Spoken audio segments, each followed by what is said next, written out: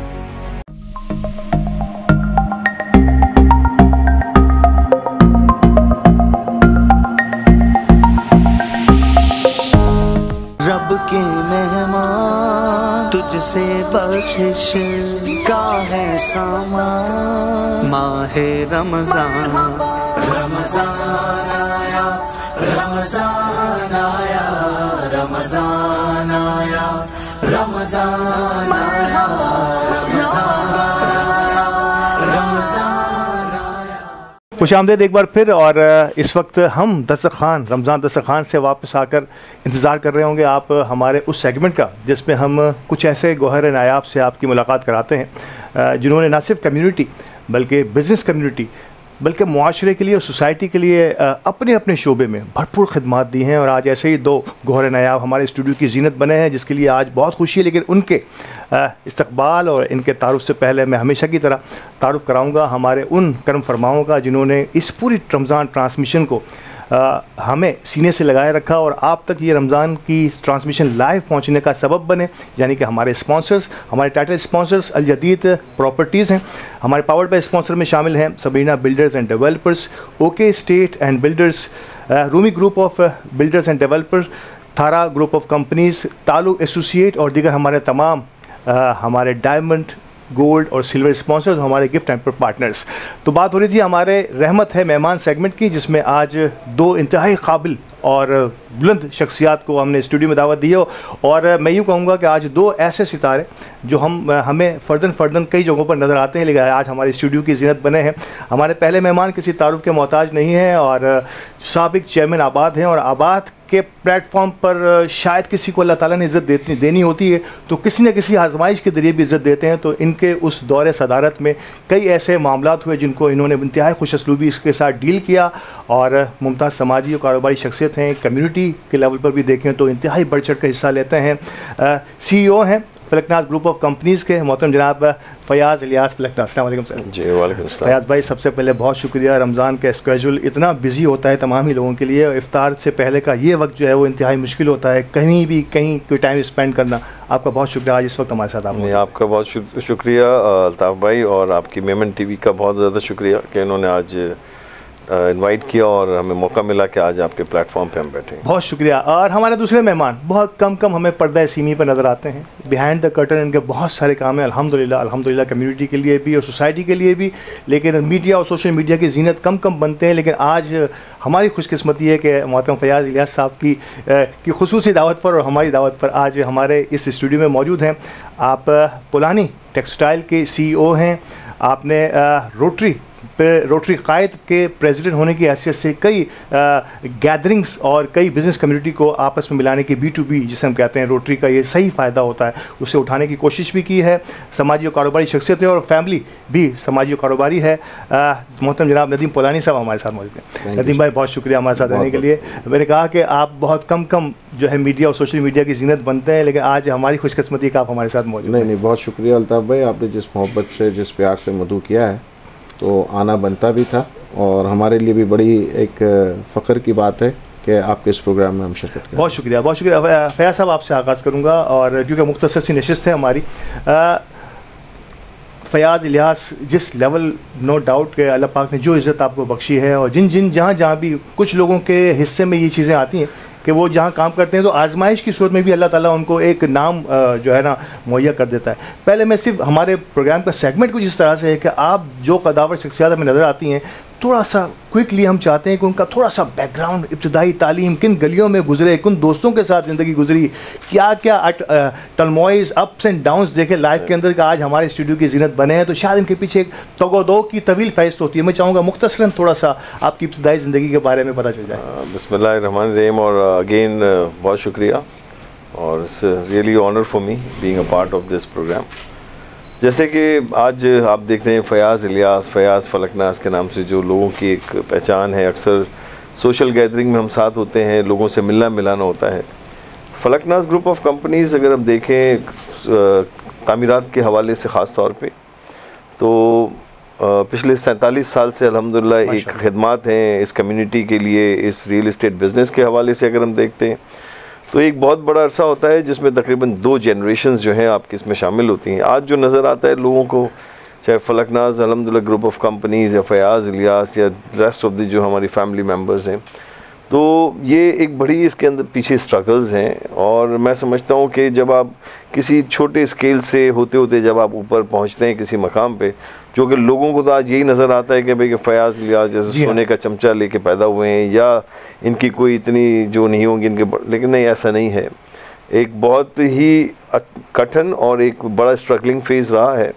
और कारोबार की देखें, एक होता है कि अप्स एंड डाउन्स जो है आपकी ज़िंदगी का हिस्सा होते हैं कारोबारी लिहाज से हम देखे जाएँ। और अल्हम्दुलिल्लाह एज अ मेमन कम्युनिटी हम देखते हैं कारोबारी लिहाज से हमें एक विरसे में चीज़ें मिलती हैं। It's a family business. बिल्कुल सही। एंड आई माई सेल्फ, मैं खुद जो है 2nd जनरेशन हूँ इस फैमिली, इस कारोबार में। अगर फैमिली बिजनेस की मैं बात करूँ, नाउ 3री जनरेशन जो है हमारी वो अब तैयार हो गई है आफ्टर एजुकेशन, और उन्होंने भी ज्वाइनिंग कर दी हुई है। मेरा पर्सनली जैसे मैं देखता हूँ कि आज अल्हम्दुलिल्लाह अल्लाह ने बड़ा नवाजा है इस शहर के लिए, इस कम्युनिटी के लिए, इस कारोबारी लिहाज से तामीरात के शोबे में जो हमारी खिदमात हैं पूरे शहर में, अल्हम्दुलिल्लाह हज़ारों सेटिस्फाइड कस्टमर्स आज हमारे साथ हैं। वो हमारा बहुत बड़ा सरमाया है, और उन्हीं की बदौलत आज जो है ना हम आगे चीज़ें बढ़ रहे हैं, आगे काम करते चले आ रहे हैं। और एक वक्त था कि जैसे हमने स्टार्टिंग फलकनाज़ हैं या उससे पहले वालिद साहब जो हमारे, जिन्होंने ये शुरुआत की 1976 से, तो उस वक्त का दौर देखते हैं गुलशन इकबाल को अल्हम्दुलिल्लाह आबाद करने में बहुत बड़ा हाथ है। और वो एक स्ट्रगलिंग फेज था तामीरात के हवाले से। हम किस एज में फयाज ने, किस एज में, हमारे यहाँ नॉर्मली इतने ऐसे भी मेहमानों ने शिरकत की और ये ब्लेसिंग्स हैं हमारे लिए कि यूनिवर्सिटी या स्कूल से निकल के गाड़ी खड़ी होती थी कि अब जो है ना काम पे जाना ऑफिस में, बेशक काम करें ना करें। फयाज फलकनाज ने किस एज में प्रोफेशनल दुनिया में कम अज़ कम सीखने की हद तक ही कदम रख दिया था? देखिए, जैसे कम्युनिटी की मैंने बात की, तो जब हम स्कूल में, अगर हम 10th ग्रेड के बाद या कॉलेज लेवल की हम बात करें, तो उसी वक्त से हमारा जो है कारोबार में हमारी शराकत हो जाती है, या बच्चा जो स्टूडेंट लाइफ में ही बिज़नेस ज्वाइन किया। और इनिशियली देखें, मैंने कहा स्ट्रगलिंग फेज था, तो आज हम घूमते फिरते हैं अल्हम्दुलिल्लाह, अल्लाह का बड़ा करम है, अल्लाह इस करम को कायम रखे। तो बसों में भी घूमे हैं, मोटरसाइकिलों के ऊपर भी हम लोगों ने चीज़ें घूमते फिरते रहे, एक फेजेस में काम करते रहे, और एक फेजेस ऑफ स्ट्रगल जो है बहुत बड़ी है। मैं अगर उसके ऊपर बहुत अगर पास में जाके पूरी ब्रीफ करूँ तो मैं समझता हूँ हमारे लिए वक्त कम पड़ेगा और कई घंटे मुझे चाहिए आपको बताने के लिए। बट अल्हम्दुलिल्लाह एक वो फेज़ था, उससे बढ़ते बढ़ते दुनिया के और कारोबार के हवाले से देखें और ज़िंदगी के हवाले से ख़ास तौर पे देखो तो बड़े एक्सपीरियंसेस फेस किए हैं। और उस एक्सपीरियंसेस के बाद अल्हम्दुलिल्लाह आज जिस मकाम पे अल्लाह ने पहुंचाया है, पूरे शहर में कारोबारी और तामीरात के हवाले से अल्हम्दुलिल्लाह प्रोजेक्ट्स पे हम काम कर रहे हैं। जैसे कि मैंने कहा, हज़ारों वो कस्टमर्स हमारे हैं जो आज सेटिस्फाइड हैं, और वो हमारी अपनी पहचान है फलकनाज की, और हम उनके लिए पहचान का सबब बनते हैं कि जब वो एक रिहाइश इख्तियार करते हैं। एक हमने एक माइंडसेट बना लिया एक चीज़ के लिए कि भाई हमें लोगों को, हमें काम करना है मासेस के लिए, और मासेस का मतलब ये कि जो middle class, lower middle class, जिनके लिए घर लेना बनाना एक बहुत बड़ा एक समझ लीजिए सपना, इनका ख्वाब है, जो शेल्टर नहीं मिल रहा होता है, तो हम उस मासेस के लिए काम करते हैं आसान अक़सात में। और अल्हम्दुलिल्लाह हज़ारों ऐसे यूनिट्स हैं, अपार्टमेंट्स हैं जिनकी आज डिलीवरीज दे चुके हैं, सैकड़ों प्रोजेक्ट, चाहे वो कमर्शियल लिहाज से देखें, रेजिडेंशियल हाउसिंग के हवाले से देखें, तो अल्हम्दुलिल्लाह एक बहुत बड़ी हिस्ट्री है, बहुत बड़ा अल्हम्दुलिल्लाह आज जो है लोगों की एक बहुत बड़ा एतमाद है फलकनाज के ऊपर, कि जैसे अभी हम प्रोजेक्ट्स पे काम कर रहे होते हैं, लोग उस एतमाद के लिहाज से हमें सपोर्ट करते हैं, वो हमारे पास परचेज़ करते हैं। और एट दी एंड सबसे बड़ी खूबसूरत बात है कि हम जब वो उसमें रिहाइश पजीर होते हैं तो वहाँ नज़र आता है उनका लाइफ स्टाइल जो हम प्रोवाइड कर रहे हैं, हमने जो स्टैंडर्ड सेट किए हैं। आई पर्सनली क्लेम कि वी आर मतलब the developers, like we improve the lifestyle, कि एक आसान और कम कीमत में लेने वाले अपार्टमेंट को वो क्लब फैसिलिटीज़ या high profile, high 5 star facilities मुहैया नहीं होती हैं प्रोजेक्ट में, लेकिन हमने ये तमाम चीज़ें सेट कर दी। और ख़ास तौर पे जिस स्टेप बाय स्टेप जो स्केड्यूल्स होता है, शायद मैं कहता हूँ कि किराए के मद में ही थोड़े से पैसे ज़्यादा दे के आप एक कुछ सालों के अंदर मालिक के मकान बन जाते हैं।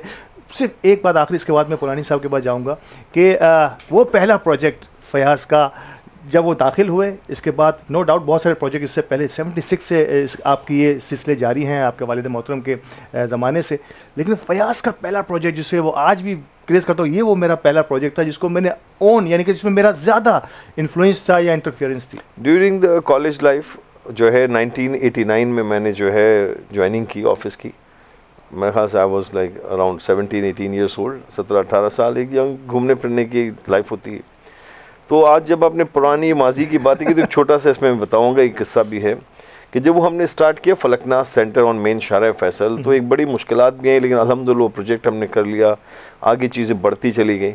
उस वक्त मैंने एक ख्वाब देखा या मैंने एक सोच आई कि हमें फलकनाज सेंटर के बाद ये दूसरा तीसरा फलकनाज आर्केड 2, फलकनाज हाइट्स, फलकनाज पर, इस किस्म के 8 प्रोजेक्ट्स जो है हमें करने हैं इंशाल्लाह। वो एक सिंपल सी मैंने एक पेन लिया, एक पेपर लिया, उस पर मैंने 8-9 प्रोजेक्ट्स के नाम लिखे कि ये प्रोजेक्ट फलकनाज करेगा। क्या बात है।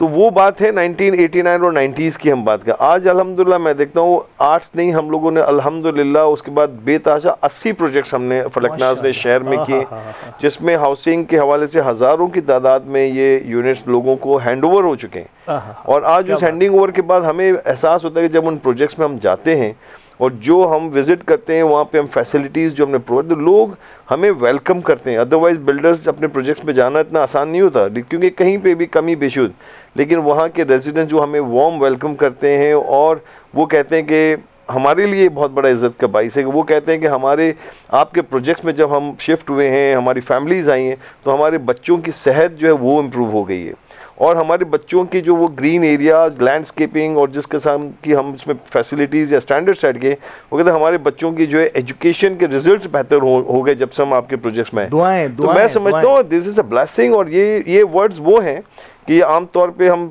सुने तो इतनी बड़ी बात, लेकिन हमारे लिए बड़ा ये हौसला अफजा बात है और हमारे लिए सबसे बड़ी बात है कि हमारा क्लाइंट उसके अपने कमेंट्स हैं कि वो ये कहता है कि हमारे लिए तो this is all the blessing. ये इससे बेहतर होता है।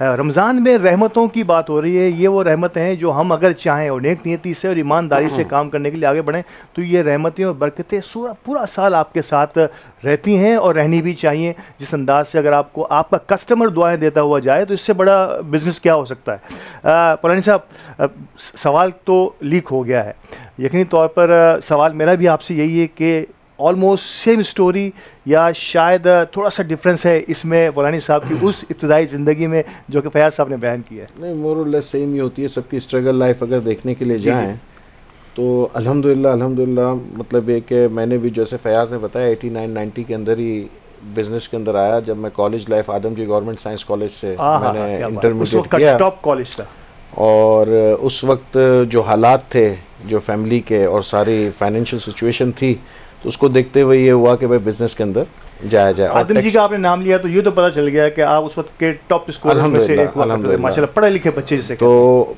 उस वक्त फिर जो है बिज़नेस के अंदर आना हुआ। टेक्सटाइल सेक्टर से मेरे वालिद साहब, मरहूम वालिद का जो है 1960s से ताल्लुक़ था और उन्होंने ही मुझे पूरी गाइडलाइन दी कि किस किस तरीके से टेक्सटाइल सेक्टर के अंदर कदम रखा जा सकता है, क्या वे हैं, किस तरीके से है। तो बहुत सीखा उनसे। और टेक्सटाइल सेक्टर के अंदर आने के बाद 1999 के अंदर मैंने ख़ुद अपनी कंपनी टेक्सटाइल के नाम से ही मैन्युफैक्चरिंग के अंदर मैंने आ गया। इसकी वजह ये थी कि जब 9/11 हुआ था इसके बाद बहुत सारी रिस्ट्रिक्शंस हो गई थी, बहुत सारी पाबंदियां लग गई थी कंट्री के ऊपर, डॉलर अकाउंट सीज हो गए थे और बहुत सारा, जिससे पहले जो मैं टेक्सटाइल ट्रेड के अंदर था उसको बड़ा मुतासिर हुआ था। हाँ, तो फिर मैं मैन्युफैक्चरिंग में आया और मैन्युफैक्चरिंग के बाद अल्लाह पाक का बड़ा करम हुआ कि बढ़ते गए और चीज़ें आगे चलती रही। फिर टेक्सटाइल के साथ साथ कुछ दोस्त यार थे तो फिर हम लोग राइस इंडस्ट्री के अंदर भी आ गए, राइस एक्सपोर्ट के अंदर भी आ गए। अब अल्हम्दुलिल्लाह हम लोग एक्वाकल्चर और एग्रीकल्चर के अंदर भी एंटर हो गए हैं। ग्रेट। और मिनरल्स एंड माइनिंग के अंदर। तो ये 4-5 सेक्टर्स ऐसे हैं क्योंकि अब टेक्सटाइल के लिए दिन ब दिन जिस तरीके से बिजली और गैस और ये सारी जो हमारी मेन यूटिलिटीज़ हैं उनके जो प्राइसेस ऊपर जा रहे हैं और जिस तरीके से बढ़ रहे हैं तो it looks very difficult to sustain on the long term basis. तो अब आपको डाइवर्सिफिकेशन करना बहुत ज़रूरी है जहाँ पे मैन पावर, क्योंकि पाकिस्तान के अंदर मैन पावर की कमी नहीं है अल्हम्दुलिल्लाह, हमारे यहाँ पर बहुत मैन पावर वाफिक मिकदार के अंदर है। तो बंदे को वो सारे बिजनेसेस के अंदर देखना चाहिए। तो ये मिनरल्स माइनिंग है या एग्रीकल्चर है या एक्वाकल्चर है, ये सारे बिजनेसेस में आप मैक्सिमम एक तो एम्प्लॉयमेंट भी लोगों के लिए बन रही है, रोज़गार का ज़रिया बन रहा है और फिर वो भी सारी जितनी प्रोडक्ट्स हैं आपकी जो कमोडिटीज़ हैं वो सारी एक्सपोर्ट रिलेटेड ही हैं। सर, आप समझते हैं कि इस लेवल की मल्टी डायमेंशनल बिजनेस के बाद एग्रीकल्चर में मुझे बड़ी खुशी इसने इस अंदाज से हो रही है कि टेक्नोलॉजी और एग्रीकल्चर को अब तक हमने यूज़ नहीं किया और पाकिस्तान की बदकिस्मती है कि जिस लैंड एरिया के अंदर हम जितनी प्रोडक्ट ले रहे हैं दुनिया इससे 3 गुना ज़्यादा प्रोडक्ट ले रही है, इससे भी ज़्यादा होगी गालिबन। आप ज़ाती हैसियत में जब एग्रीकल्चर को देख रहे हैं तो आपने क्या नोट किया है और आप जैसे लोगों का या इंडस्ट्रीज का या इस लेवल के एक्सपोर्टर्स का एग्रीकल्चर की तरफ रुझान आना आप समझते हैं कि खुशहाल एग्रीकल्चर की तरफ रुझान काफ़ी लोगों का, काफ़ी इंडस्ट्रियलिस्ट का या बिजनेसमैन का काफ़ी टाइम से था, लेकिन अनफॉर्चुनेटली यहाँ पर कोई भी हमारे पास जो इंफ्रास्ट्रक्चर है वो सपोर्ट नहीं करता था। कभी पानी की अवेलेबिलिटी नहीं, अगर पानी की अवेलेबिलिटी है तो सैलाब की फॉर्म में आ जाता है तो आपकी पूरी क्रॉप्स।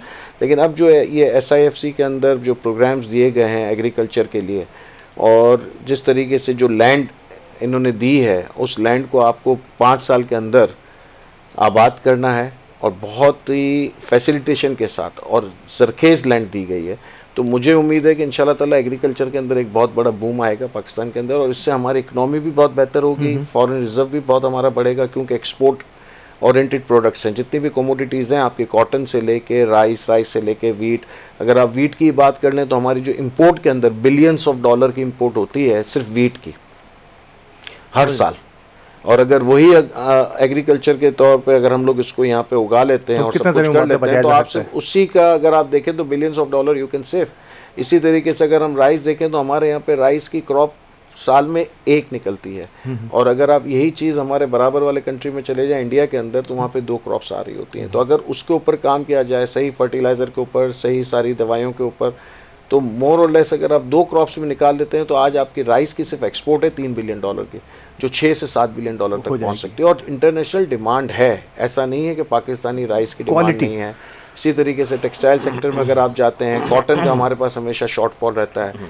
कॉटन अगर हमारी प्रॉपर, अगर हम लोग अभी आज 13 मिलियन बेल के ऊपर हैं, अगर यही हम लोग 18 मिलियन पे चले जाते हैं तो आपकी एक्सपोर्ट भी बढ़ जाती है। तो ये सारी चीज़ों के ऊपर गवर्नमेंट जिस तरीके से फोकस कर रही है और सारी चीज़ें हो रही हैं, अगर इसी डायरेक्शन में चीज़ें चलेंगी तो होपफुली आगे आने वाले दिन हमारे लिए ज़्यादा बेहतर होंगे। और क्योंकि हर सेक्टर एक दूसरे से कनेक्टेड है, नो डाउट। जैसे रियल एस्टेट का भी फयाज इलियास ने बताया कि भाई रियल एस्टेट के अंदर इतने प्रोजेक्ट्स आ रहे हैं, सब कुछ हो रहा है। End of the day buyer कौन है, एंड यूज़र कौन है? जो यहीं से कमा रहा है, यहीं से अपना मकान बना रहा है या अपार्टमेंट बना रहा है। अगर वही किस्तें भरने की पोजीशन में नहीं होगा, रोज़गार नहीं होगा, तो हर चीज़ की एक दूसरे से कनेक्टिविटी होती है और आपकी पूरी चेन जो है ना वो ब्रेक लगना शुरू हो जाती है। मुआशी सर्कल नाज़रीन कराम दोनों ही मैं कह रहा हूँ कि हमारे गुरूज हैं मुआशियात के, और जिस अंदाज से आज ईमान अफरोज़ गुफ्तगू मुआशियात के हवाले से हो रही है, मैं और आप समझ रहे हैं कि ये सारा चक्कर चाहे बिज़नेस किसी भी अंदाज़ का हो, और पाकिस्तान ज़राअत की बात हो रही है, पाकिस्तान ज़राई मुल्क के तौर पर दुनिया पे पहचाना जाता है।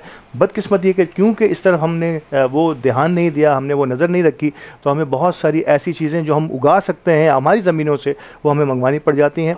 वक्फे के लिए कहा जा रहा है, वक्फे के बाद दोबारा हाजिर होती हैं और रहमत मेहमान में हम एक बार फिर इनसे बात करेंगे। रब के मेहमान तुझसे बख्शिश का है सामान, माहे रमजान रमजान आया, रमजान आया, रमजान आया, रमजान आया, रमजान आया, रमजान आया।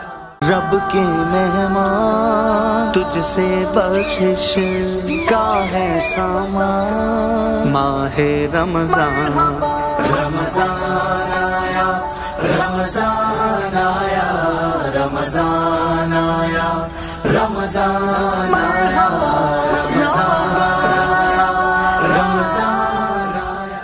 खुशामदीद नाज़रीन, रहमत है मेहमान सेगमेंट में हमारे दोनों ही मुआशी गुरूस, इकनॉमिक को समझने वाले, कारोबारी दुनिया में अपना नाम पैदा करने वाले, पाकिस्तान की मौजूदा सिचुएशंस के हवाले से बात कर रहे थे। तो हमें बता रहे थे कि कहाँ कहाँ हम लैग कर रहे हैं, कहाँ हमें आगे बढ़ना है और कहाँ हम ओवरलुक कर रहे हैं अपनी कैपेबिलिटी के बावजूद। सर आबाद की बात करूँगा क्योंकि आबाद में एक बहुत बड़ा नाम आपके दौरे सदारत में मैं कहूँगा इसे बदकिस्मती कहूँ या खुशकिस्मती कहूँ कि कुछ बड़े बड़े ऐसे मसाइल उससे पैदा हुए, जिस खूबसूरती के साथ आपने उसको हैंडल किया। शायद गालिबन नस्ला टावर जो है वो मामला भी आप ही के दौरे सदारत में हुआ बदकिस्मती से।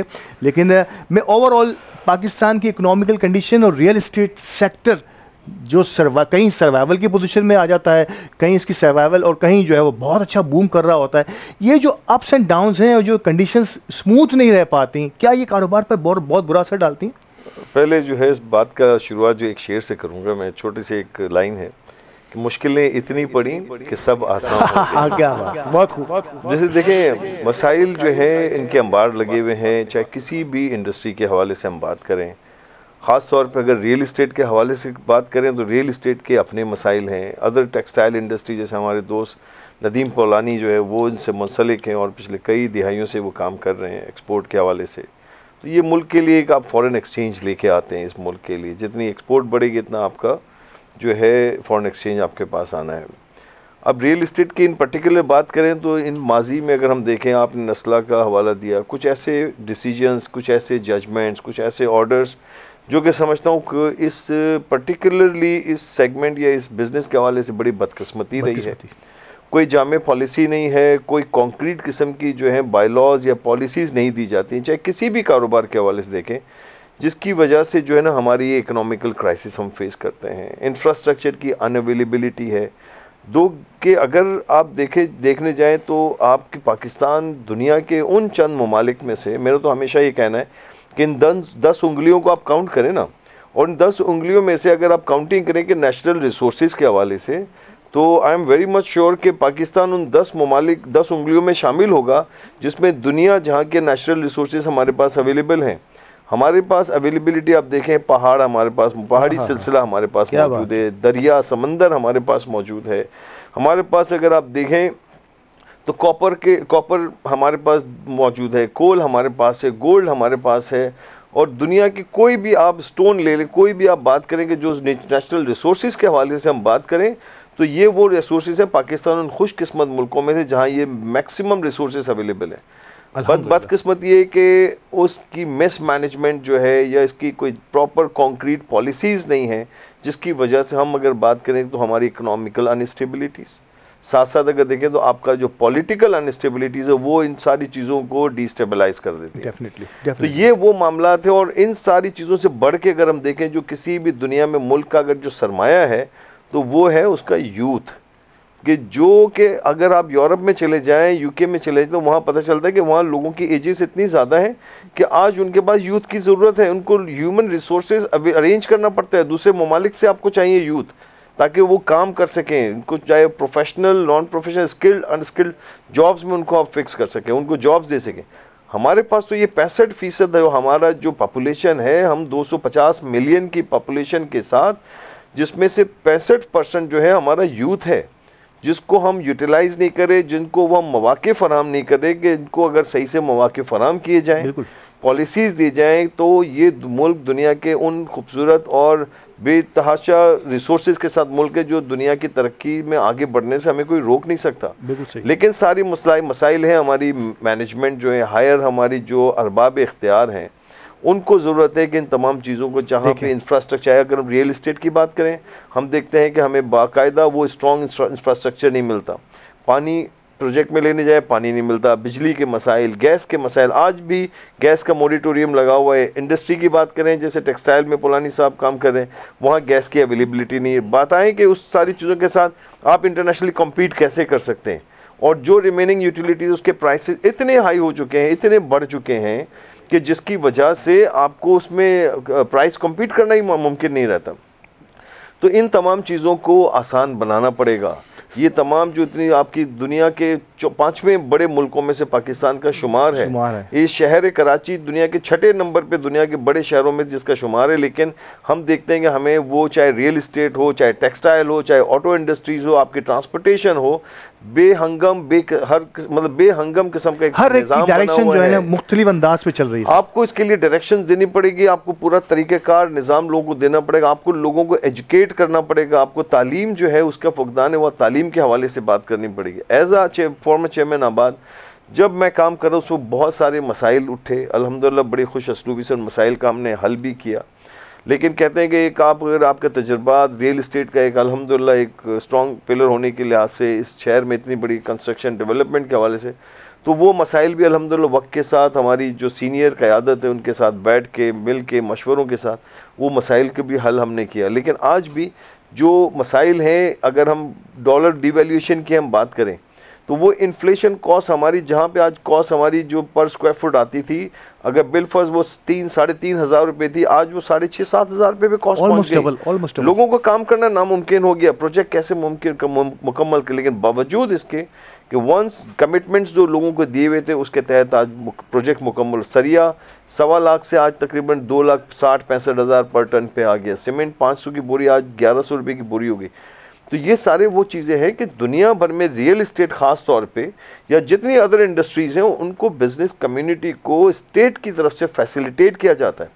आप अगर FBR या इनकम टैक्स की बात करते हैं, हमें टैक्सेस चाहिए ताकि हमारे मुल्क का निज़ाम हम चला सकें, तो यहाँ तो आपको कारोबारी लोगों को फैसिलिटेट करना पड़ेगा कि जितना आप इनको फैसिलिटेट करेंगे, जितना इनको ईज़ ऑफ डूइंग बिजनेस के मौके देंगे, इतना आपके टैक्सेस मिलेंगे और उन्हीं टैक्सेस से फिर आपका निज़ाम पूरा मुल्क का चला सकते हैं। ऐसे ही तो जब तक ये लोगों को आप डीवैल्यूएशन को आप कंट्रोल नहीं करेंगे, आप जब तक अपनी कोई जामे पॉलिसी नहीं देंगे, चाहे प्रोविंशियल लेवल पे हो, चाहे फेडरल लेवल पे हो, चाहे तामीरात के हवाले से हो ख़ास तौर पे या अदर इंडस्ट्रीज़ के हवाले से। अभी जैसे बात हो रही थी SIFC के हवाले से, इन्होंने 4 से 5 सेगमेंट लिए हैं जिसमें आपका माइंस एंड मिनरल्स का हो गया, प्लस आपका इसमें आप IT के हवाले से अगर आप बात करें IT सेक्टर हो गया, एग्रीकल्चर सेक्टर हो गया, मतलब माइनिंग एंड एग्रीकल्चर। तो ये इतने बड़े आपके पास सेक्टर्स ऑलरेडी मौजूद है कि जो ऑलरेडी जिस पे काम होना चाहिए था माजी में, लेकिन नहीं हुआ, लेकिन आज चले अच्छी बात है आज आप करने के लिए।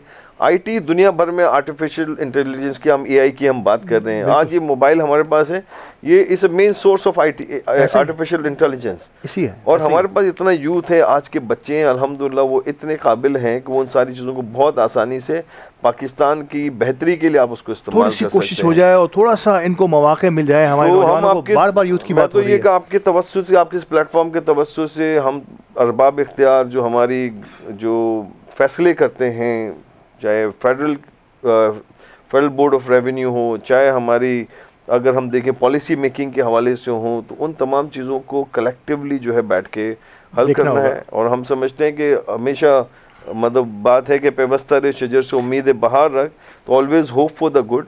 आज इलेक्शन, पिछले महीने हमारे इलेक्शंस का जो है हुए हैं मामला, और आने वाले वक्तों में इंशाल्लाह हम उम्मीद करते हैं कि अगले 3-4 महीनों में इंशाल्लाह कुछ बेहतरी वाले मामलात होंगे इंशाल्लाह। इस बाबरकत रमज़ान का महीना है, हम दुआएं भी कर रहे हैं इस मुल्क के लिए, इस मुल्क के लोगों के लिए भी, फ़लस्तीन की लोगों के लिए भी, जो वहाँ जो जुल्म और बर्बरियत जो हो रही है उसमें भी अल्लाह उनके लिए भी आसानियाँ फरमाए, और उसके साथ साथ जो पाकिस्तान के लिए आसानियाँ फरमाए कि जो एक जामे पॉलिसी।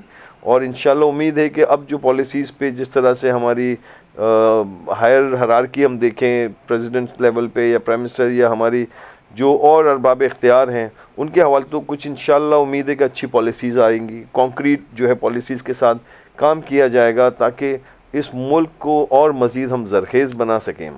ज़रा नम हो तो ये मिट्टी बड़ी ज़रखेज़ है साक़ी, यही कहना था मोहतरम फयाज़ भाई का। फयाज़ भाई, इससे पहले मौलाना साहब आपने मिनरल्स एंड माइंस की हम बात कर रहे हैं और बड़ा एम्फेसाइज भी किया, और गवर्नमेंट भी चाहती है कुछ, लेकिन मैं इससे पहले कि आप अगर हमारे पावर सेक्टर की बात करें, गैस की बात कर लेते हैं। इस वक्त सबसे बड़ा बहरान गैस का, जिससे हमारी टेक्सटाइल इंडस्ट्री पूरी कराची की निमट रही है। कुछ दिनों जाने का मेरा इत्तफाक भी हुआ साइट एरिया में, तो लकड़ियों के टाल मैंने देखे, यानी कि एक एक फैक्ट्री जो है वो लाखों रुपए की लकड़ी जो है ना माहाना या रोज़ाना या वीकली जला रही है। किस माहौल में, यानी कहाँ हम पीछे, ये तो हम बैकवर्ड रिवर्स गियर लगा हुआ है इस इंडस्ट्री को। आपने मेरे मुंह के अल्फाज छीन लिए। अक्सर हम लोग यही बात कर रहे होते हैं कि दुनिया आगे जा रही है, हम पीछे जा रहे हैं। हम सुई गैस की अवेलेबिलिटी, हमारे पास नेचुरल गैस की अवेलेबिलिटी नहीं है, RLNG के ऊपर हम लोग डिपेंडेंट होना शुरू हो गए। उसके अपने रेट इंटरनेशनल मार्केट के हिसाब से फ्लक्चुएट हो रहे होते हैं, डॉलर के हिसाब से फ्लक्चुएट हो रहे होते हैं। फिर वो कहते हैं कि जहाँ पहले हमें 1200 रुपये MMBTU के हिसाब से जो गैस मिल रही थी, आज 3600 रुपये रेट हो गया, और अभी ये 4500 रुपये की बात कर रहे हैं। जहाँ बिजली का यूनिट हमारे को 16 रुपये और 18 रुपये के थे, आज 42 रुपये का यूनिट है, और अब ये 56 और 60 रुपए की बात कर रहे हैं। तो ये पॉसिबल नहीं है कि आप इंडस्ट्री को चला सकें और इंडस्ट्री के अंदर सस्टेनेबिलिटी लेकर आएँ। देखिए, असल में इंडस्ट्री के अंदर सिर्फ यूटिलिटीज़ एक रोल नहीं होता है, R&D आपकी बहुत इंपॉर्टेंट रोल प्ले करती है। लेटेस्ट टेक्नोलॉजी, लेटेस्ट मशीनरी, आप लेटेस्ट टेक्नोलॉजी, लेटेस्ट मशीनरी और R&D के ऊपर, रिसर्च एंड डेवलपमेंट के ऊपर कैसे इन्वेस्टमेंट करेंगे, जब आपको यही नहीं पता है कि मेरे पास यूटिलिटी कल किन रेटों में अवेलेबल होगी। आज की तारीख में, because we are the manufacturer of home textiles, तो होम टेक्सटाइल के अंदर टावल्स और बेड लिनन के अंदर आज की तारीख में इंडिया से पाकिस्तान 7% महंगा हो गया। 7% आज की तारीख के अंदर महंगा हो गया, और आगे आने वाले दिनों में अगर हम और महंगे होते जाएंगे तो ये एक्चुअली ओवरनाइट नहीं आता है। किसी भी चीज़ का जब ख़राब होता है या अच्छा होता है, इट टेक्स टाइम। अब जो कस्टमर्स पाकिस्तान के साथ, जिनके सालों के साथ कमिटमेंट हैं, एग्रीमेंट्स हैं, इनकी क्वालिटियाँ सेट हैं, तो वो अभी लेते रहेंगे। अगले 2-3 माह 4 माह तक आपको पता नहीं चलेगा, लेकिन उन्होंने साइड बाय साइड जो है इंडिया के अंदर नए बायर्स तलाश करना शुरू कर दिए, ऑप्शंस देखने शुरू कर दिए, पर उन्होंने अपने ऑर्डर्स फेंकना शुरू कर दिए हैं। जब वो 3, 4, 5, 6 महीने के अंदर उनका जब सर्कल चल जाएगा, वहाँ पर सेट हो जाएंगे, तो यहाँ से ऑर्डर्स ख़त्म होना शुरू हो जाएंगे। फिर इसके बाद हमारी गवर्नमेंट कहेगी कि देखें, टेक्सटाइल सेक्टर इतना बड़ा सेक्टर था, $18 बिलियन का, आज ये 12 पे कैसे पहुँच गया। हम तो इनको इतनी फैसिलिटेट देते हैं, इतने इंसेंटिव्स देते हैं, फिर ये वापस से लेकर बैठेंगे, और फिर अगर इन्होंने रेट कम भी किए तो उन बायर्स को वापस लाना, उस चेन को दोबारा बनाना, not a piece of cake. क्योंकि कस्टमर एक बार जब चला जाता है तो सालों की मेहनत होती है उसको बाहर से वापस यहाँ पर लेकर आना, समझने की बात, और उसको अपने लेवल के ऊपर उसको सेटिस्फेक्शन देना, उसको कंसिस्टेंट, क्योंकि सिर्फ रेट्स नहीं है, consistent in quality, commitment on time. जब आपके पास यूटिलिटीज़ नहीं है तो आप किस तरीके से कमिटमेंट पूरा करेंगे, कैसे आप टाइम पे शिपमेंट देंगे, कैसे आप टाइम पर डिलीवरी देंगे। तो ये एक बहुत बड़ा सवालिया निशान है जिसके ऊपर मेरे हिसाब से गवर्नमेंट को बहुत सीरियस एक्शन लेना चाहिए और सुनना चाहिए इंडस्ट्रियलिस्ट की कि किस तरीके से, किस डायरेक्शन में चीज़ें जा रही हैं। अभी तक तो शायद इन्होंने सीरियस नहीं लिया, शायद आने वाले दिनों में ले लें। Hope so. जहाँ तक आप मिनरल्स माइनिंग की बात कर रहे हैं, नेचुरल रिसोर्सेज की मैं बात कर रहा था, लेकिन अल्लाह ताला ने हमें इतनी रिसोर्सेज दी हैं। आपकी सोच होगी, आपकी और मेरी सोच होगी, एक पहाड़ के अंदर इतनी मादनियात होती हैं कि आप और मैंने, जिन्होंने कभी नाम भी नहीं सुने ना, वो भी जा रही हैं। अब हम और फॉर्म में एक्सपोर्ट कर रहे हैं। रॉ फॉर्म में, समझ गया। उसकी आज वैल्यू क्या है? 15,000 रुपये टन। आप डॉलर बनाओ, $50 पर टन। $50 पर टन में हम एक्सपोर्ट करते हैं, पूरे साल की एक्सपोर्ट है $500 मिलियन। इसी चीज़ को अगर आप बेनिफिकेशन करके, प्रोसेस करके अगर आप करते हैं, तो $50 की चीज़ का रेट है आज $500 पर टन इंटरनेशनल मार्केट में। यू कैन इमेजिन 10 टाइम्स आप कहाँ जाके खड़े हुए। सिर्फ आज इंडिया की मिनरल्स एंड माइनिंग की प्रोसेस की हुई एक्सपोर्ट है $120 billion. So where are we standing? तो इतना बड़ा इसके अंदर क्वेश्चन है, इतना बड़ा गैप है कि अगर इसके अंदर, लेकिन अनफॉर्चुनेटली क्या है, यहाँ पे हमारे पास टेक्निकल नोहाउ नहीं है, टेक्नोलॉजी नहीं है, गवर्नमेंट की तरफ से कोई सपोर्ट नहीं है कि आप मशीनें इंपोर्ट करें, आपको 5 इयर्स टैक्स फ्री देंगे या ये सारी चीज़ें देंगे कि आपको टैक्स फ्री जोन के अंदर आप वो इंडस्ट्री लगाएं ताकि वहाँ से, और इससे आपका सबसे बड़ा देखें मादनियात का जो हब है दैट इज़ बलूचिस्तान। आज आप देखें बलूचिस्तान के अंदर ये जितनी भी आपकी दहशतगर्दी हो रही है, ये सब क्या है? इसकी बुनियादी वजह क्या है? बेरोज़गारी। वहाँ के जवान को, वहाँ के लोगों को रिस्क ही नहीं है, वहाँ पे कोई रोज़गार ही नहीं है कि बंदा अपने आप को इन्वॉल्व करे और इन सब चीज़ों से बाहर निकले। अगर आप सिर्फ ये मिनरल्स माइनिंग का प्रोजेक्ट खोल देते हैं, उसको ओपन दे देते हैं, काम करने के लिए दे देते हैं, अच्छी पॉलिसी दे देते हैं, फ्री ट्रेड पॉलिसी दे देते हैं, सिर्फ आपके साथ चाइना, दूसरे कंट्रीज़, इतने जापान, कोरिया, इतने कंट्रीज़ खड़े हुए होंगे सिर्फ वेंचर्स करने के लिए कि आप बिलियंस ऑफ डॉलर्स का, जिसके लिए हम $2-2 बिलियन के लिए IMF के पाँव पड़ते हैं और हमें पता नहीं होता है कि अब हमारे को क्या होगा, कल हमारे साथ ये प्रोग्राम लेके आगे चलते हैं नहीं चलते हैं, इसी कश्मकश में stock exchange 2,000 point plus minus चली जाती है। तो ये सारी चीज़ें ख़त्म हो जाएंगी अगर आप अपने पाँव पे खड़े हो जाते हैं, तो बहुत सारी चीज़ें ख़त्म हो जाएंगी। और ये जो आज हमारा कंट्री, जिस हर जगह पे जहाँ पर भी आप जाएँ, कल भी गवर्नर हाउस के अंदर एक इफ्तार थी, वहाँ पे गवर्नर साहब कहते हैं हम बहुत बड़े बहरान से गुजर रहे हैं, इकोनॉमिकल बहरान है बिल्कुल, और ये बहरान अल्लाह करे ख़त्म हो जाए। तो अल्लाह तो बेशक चाहता है, लेकिन हमें भी स्ट्रगल करनी पड़ेगी, हमें भी एफर्ट करनी पड़ेगी, हमें भी अपनी डायरेक्शन को सीधा करना पड़ेगा। अगर हमारी डायरेक्शन ही सीधी होगी, हम बोलें कि हमें जाना है यहाँ से एयरपोर्ट और मैं गाड़ी लेके चलूँ हॉक्स बे की तरफ, अब 6 घंटे में बोलूँ कि यार मैं पहुँचा नहीं, देखिए मैंने मेहनत भी बड़ी की, टाइम भी ज़ाया किया, पेट्रोल भी ज़ाया किया, हर चीज़ की, लेकिन ये अल्लाह की मर्जी, चलो नसीब में नहीं था इसलिए नहीं पहुंचा। भाई नसीब बात की बात है, डायरेक्शन ही गलत थी, क्या जाना था एयरपोर्ट, जा रहे हो हॉक्स पे, तो कैसे हो सकता है? तो ये आज हमारे कंट्री का हाल, पूरी इकोनॉमिकल सिचुएशन का ये है कि लेकर जाना है किस डायरेक्शन में, जा रहे हैं किसी डायरेक्शन में, तो कहाँ से इकोनॉमिक कंडीशन सही हो? खुद ही को कर बुलंद इतना कि हर तकदीर से पहले खुदा बंदे से खुद पूछे, बता तेरी रजा क्या? हमने, अल्लाह ने तो हमें अपनी रजा के लिए चुना है, और हम चाहें तो अपनी बेहतरी का कर रहे हैं ना। ये सारे गोरे आज जो काम कर रहे हैं, you go into Australia, you go into south Africa, वहाँ पे माइनिंग्स पे जो काम हो रहा है, मतलब आपकी और मेरी सोच होगी, इतना बड़े लेवल के ऊपर ये लोग एक्सपोर्ट कर रहे हैं, गोल्ड की, कॉपर की, कोल की, क्रोम की, जिंक की, लेड की, आप नाम लें, और वही सारी चीज़ें हमारे पास मौजूद हैं, दबी पड़ी हैं, और उसकी प्योरिफिकेशन हमारे पास ज़्यादा बेटर है। जो कंटेंट स्पेक्स होते हैं पाकिस्तान के अंदर, उनके content specs are much better than Australia and South Africa.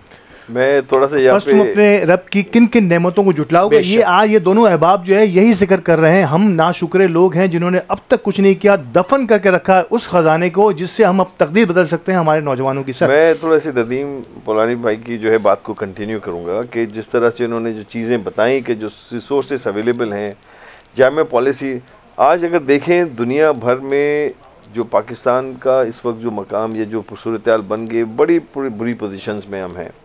आज अगर दुनिया को देखा जाए तो दुनिया जो है बात कर रही है चांद पे जाने की और दूसरे सैयारों पे जाने की बात कर रही है कि हम वहाँ तक पहुँच गए और वहाँ हम जा रहे हैं, और हमारे मसाइल ये कि हम गटरों से, इन गटर और इनसे हम बाहर नहीं आ पा रहे। मसाइल ये हैं, ये पॉलिसीज़, ये स्टेट का काम है, जो स्टेट आपकी है वो आपको बताती है, वो डायरेक्शन देती है, वो पॉलिसीज़ देती हैं कि किस तरह से आगे इस कौम को लेके जाना है, किस तरह से आगे बढ़ना है। बाखुदा मतलब हम यहाँ बैठे हैं एज अ कारोबारी से, हमसे बहुत बड़ी कदावर, बहुत सारे लोग काम करने वाले हैं, लोग बड़े मायूस सिचुएशन में हैं, लेकिन मैंने कहा उम्मीद जो है मायूसी नहीं होनी चाहिए, हम बेहतरी की उम्मीद रखते हैं इंशाल्लाह, और आगे बेहतरी होनी भी है। लेकिन जो इस वक्त सूरत हाल है, लोग जो हैं वो डिसअपॉइंटेड हैं। अगर इसी किस्म की चीज़ें अगर होती रहीं, कोई बाकायदा कोई प्रॉपर कॉन्क्रीट पॉलिसी नहीं, लोग बेतहाशा लोग आपके मुल्क छोड़ के चले गए, आपका ब्रेन ड्रेन हो चुका है बहुत सारा। मज़ीद भी जो लोग हैं, नए बच्चे जो एजुकेशन कंप्लीट करके, चाहे कारोबारी लोग हैं, वो भी आज परेशान होकर मुल्क छोड़ के दूसरे मुल्कों में चले के माइग्रेट करें, which is not a good sign, हमारे लिए बहुत बैड साइन है। तो आगे हमें इन चीज़ों को भी मद्देनज़र रखना है कि हमें इस मुल्क जो इतना खूबसूरत, इतना ज़रखेज़ मुल्क, इतनी बड़ी आबादी के साथ पूरी दुनिया में जो 60s में जो हमारा मकाम था, मैं समझता हूँ that was the best time of Pakistan life, कि हमारी पाकिस्तान की ज़िंदगी का सबसे बड़ा जो है ना वो वक्त था, जो 60s का दौर और 70s की हम बात करें तो वो पाकिस्तान बड़ा मुख्तलिफ था। जो दुनिया में लोगों को कर्जे देते थे, आज हम कर्ज़ों के जो है अंबार के नीचे बोझ तले दबे हुए हैं। तो अभी भी मैं समझता हूँ वक्त है, और इस ज़रखेज़ मिट्टी से जो है बेतहाशा खेत और बहुत सारे जो है जवाहरात और ये सब निकलने, इन पहाड़ों से भी निकलने, इन दरियाओं के अंदर भी तमाम जो है ज़खायर मौजूद हैं। बस अब लोगों को खोलने की ज़रूरत है, आँख खोलने की, प्लस इसमें हमें भी देखें, हम एज आ अवाम, एज आ कारोबारी, हमें भी इसमें अपना जो है वो पूरा हमें भी देना पड़ेगा अपना इनपुट, हमें भी अपना सपोर्ट देना पड़ेगा इस मुल्क के लिए, इस गवर्नमेंट्स के लिए, रियासत के लिए, कि ताकि हम अपने हिस्से का जो हमारी ज़िम्मेदारियाँ हैं वो हमें पूरी करनी पड़ेंगी। और अल्हम्दुलिल्लाह इस बाबरकत रमज़ान के महीने में आपने हमें बुलाया, और आज इस बाबरकत महीने के तवज्जो से हमें बात करने का मौका मिला। और अल्हम्दुलिल्लाह आपके इस प्रोग्राम या जिस तरह से मेमन टीवी आगे तरक्की करता चला जा रहा है, आगे बढ़ता चला जा रहा है, मैं हमेशा की तरह ये कहूँगा कि इंशाल्लाह आगे मुझे सैटेलाइट चैनल भी इंशाल्लाह मिलेगा। ये जगह आज जितनी, इससे 10 गुना इंशाल्लाह बड़ी जगह पे हम बैठ के क्या बात है। मैं इससे फाइनली कुछ सिपाही होते हैं जो सरहदों पर हिफाजत कर रहे होते हैं, हमारे मुल्क की, हमारी सरहदों की। ये सिपाही हैं जो माशी लिहाज पर, माशी हुदूद पर, माशी सरहदों पर हिफाजत कर रहे हैं, कोशिश कर रहे हैं, हत्तुल इम्कान कोशिश कर रहे हैं। चाहें तो इनके लिए कई दरवाजे खुले हैं, लेकिन ये आज भी इस मुल्क के साथ मोहब्बत निभा रहे हैं और अपने आइडियाज़ के साथ अपनी ग्रीविंग्स तो हैं, लेकिन मायूस अब भी नहीं हुए।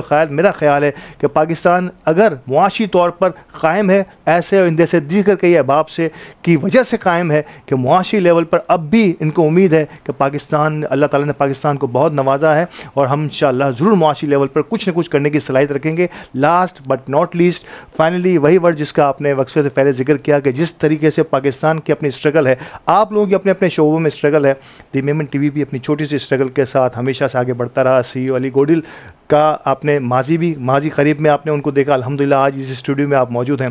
फयाज भाई, पहले आपसे क्या कहेंगे अली गोडिल की सर्विसेज और इनकी, इसका पैशन, उसका जुनून और द मेमन टीवी का आज का ये हाल?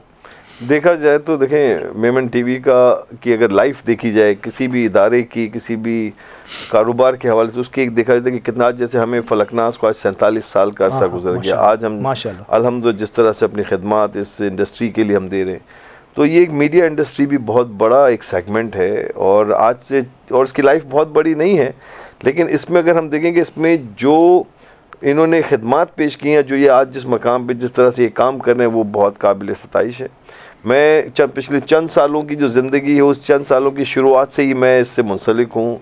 अली गोडिल अल्हम्दुलिल्लाह अपने इस चैनल के साथ साथ उन्होंने अपने आप को भी ग्रूम किया, जो कि मेरी हमेशा इनको जो ताकीद होती थी, ताकीद के साथ साथ तनकीद भी होती थी कि आपको अपने आप को भी ग्रूम करना है, ताकि आप जब आप प्रेजेंटेबल होते हैं, आप 10 जगहों पे 10 नहीं 100 लोगों से आप मिलते हैं। तो अल्हम्दुलिल्लाह आज जिस तरह से मेमन टीवी ने अपना जो मकाम बनाया है, अगेन देखें स्ट्रगल, हमेशा चीज़ें पीछे रहती हैं। मैंने उस वक्त से इस मेमन टीवी को देखा जब वहाँ पे 2 लोग काम कर रहे थे या 3 लोग काम कर रहे थे। आज अल्हम्दुलिल्लाह ये 3 के जो है 30 जो है या उससे भी ज़ायद बड़ी टीम आज बन चुकी है। तो ये देखें, ये एक लोगों को बज़ाहिरी तौर पे नज़र नहीं आता, लेकिन दिस इज़ द पार्ट, ये हिस्सा है इनकी खिदमत का, इनकी स्ट्रगल का, कि आज जिस तरह से हम आगे ये अपने चैनल को, द मेमन टीवी को अली गोडिल अल्हम्दुलिल्लाह लेके आगे जा रहे हैं। मैं समझता हूँ कराची शहर के कौन से ऐसे कारोबारी जो लोग हैं जो आज जो ख़ास तौर पे मेमन कम्युनिटी और इसके अलावा जो आउट ऑफ मेमन वो मुंसलिक नहीं है मेमन टीवी से। तो मेरी हमेशा इनके साथ नेक तमन्नाएँ भी हैं, हमेशा दुआएँ भी हैं, हमेशा इनको अली गोडिल और मेमन टीवी को सपोर्ट भी रहा है। और मेरी ये कि कहीं भी मुश्किलात आती हैं, इसी तरह से अपनी हिम्मत के साथ, अपनी जद्दोजहद के साथ, अपनी स्ट्रेंथ के साथ काम करते रहें इंशाल्लाह, और लोग आपके साथ और मज़ीद जुड़ते चले जाएंगे, और अल्लाह आपको बरकत भी दे, तरक्की भी दे। बड़े महीने सरप्रस्त, यही सरप्रस्त होते हैं जो हमारी कमी बेशियों को भी आगाह करते हैं हमसे, और मैं भी कमो बेश ज़रूर उनसे उस फैशन डिज़ाइनर का अब फयाज़ भाई से एड्रेस ज़रूर लूँगा, जिसके बाद अब मैं भी चाहूँगा कि अपने प्रेजेंटेशन को और बेहतर करूँ, जो कि अली ने अपने अंदर पैदा की है। नदीम भाई, फाइनल वर्ड्स। आप जिस स्टूडियो का हिस्सा हैं, यकीन तौर पे आपका भी बड़ा गहरा वाबस्तगी है, गहरी वाबस्तगी है अली और दी मोमेंट टीवी के साथ। माशाल्लाह अली को from the beginning of the जो इस चैनल की बिल्कुल बुनियाद के अंदर से हम उनको मतलब जानते हैं, और जिस तरीके से जिस मेहनत से, अगेन बात वही आती है कि जो अभी मैंने बात की थी कि बिज़नेस करना हो या हुकूमत चलानी हो या कंट्री चलानी हो, डायरेक्शन इज़ वेरी इंपॉर्टेंट। अगर डायरेक्शन सही है तो आप ग्रेजुअली आगे बढ़ते जाते हैं और एक टाइम ऐसा आता है आप अपना गोल अचीव कर लेते हैं। इसी तरीके से अली गोडिल ने जिस तरीके से काम शुरू किया, नोबडी नोज़ कि किस तरीके से उस वक्त इसको कोई नहीं जानता था, इस तरीके से इसने अपना PR बनाया, मेमन कम्युनिटी के अंदर अपनी एक साख बनाई, अपनी जगह बनाई, और कमिटमेंट सबसे बड़ी बात है कि लोगों के साथ जो कमिटमेंट करता था, जिस तरीके से इस प्रमोशन करना, हर चीज़ करना, तो ये एक बड़ा काबिल तारीफ़ है। इसकी अपनी मेहनत, इसकी अपना पैशन और डेडिकेशन, और जिस डायरेक्शन में लेके चल रहा है, टू बी वेरी ऑनेस्ट ऐसा लगता है कि अगले रमज़ान में हम शायद सैटेलाइट चैनल के ऊपर ही बैठे हुए होंगे। और जिस तरीके से ये काम कर रहा है, और साथ साथ सबसे बढ़कर अपनी माँ की दुआएं ले रहा है, तो वो चीज़ जो इसने पकड़ी हुई है, तो इसमें कोई देर लगने वाली ज़रूरत अब महसूस नहीं हो रही है। और इंशाल्लाह ताला बहुत करीब जो है आप भी सैटेलाइट चैनल पे होंगे और हम भी सैटेलाइट चैनल पे होंगे, और शायद अली से हमें अपॉइंटमेंट भी लेने पड़ेंगे मिलने के लिए। बहुत खूब। जब भी माँ का जिक्र आता है तो मैं कहता हूँ ये कामयाबियाँ, इज़्ज़त, ये नाम तुमसे है, खुदा ने जो भी दिया है मकाम तुमसे है। आप तमाम अहबाब का बहुत बहुत शुक्रिया। फयाज़ भाई बहुत शुक्रिया, नदीम भाई आपका बेइंतहा शुक्रिया कि आज इतनी ईमान अफरोज़ गुफ्तगू, मैंने कहा ना मुआशी हवाले से भी गुफ्तगू का होना, और मुल्क के लिए और नौजवानों के लिए कुछ सोचना, इससे बड़ी ईमान की कोई बात हो नहीं सकती। तो थैंक यू वेरी मच हमारे मेहमानों का। अब यहाँ रहमत है मेहमान का सेगमेंट ख़त्म करते हैं, और क्योंकि वक्त की सुई हमें बता रही है कि अब हमें प्रोग्राम को ख़त्म करना है, लेकिन बहुत सारे सवाल, जब इतने फ्लुएंटली बोलने वाले मेहमान आ जाते हैं तो मेज़बान सब समझ रहे हैं कि मेज़बानों को कुछ बोलने की ज़रूरत नहीं होती। आज बहुत सारे सवाल जो मैं लिख के लाया था वो रह गए हैं। इंशाल्लाह बाद रमज़ान को ऐसा प्रोग्राम रखेंगे इन्हीं दोनों अहबाब के साथ, और कुछ और नए उगदे खोलेंगे इनकी लाइफ के, और पाकिस्तान को किस तरह से आगे बढ़ाया जा सकता है। इजाज़त दीजिए, अल्लाह ने के मान। फिर मुस्कुराई जिंदगी, आया रमज़ान, रब की नेमत है रमज़ान, रब की नेमत है रमज़ान, रब की नेमत है रमज़ान, रब की नेमत है रमज़ान।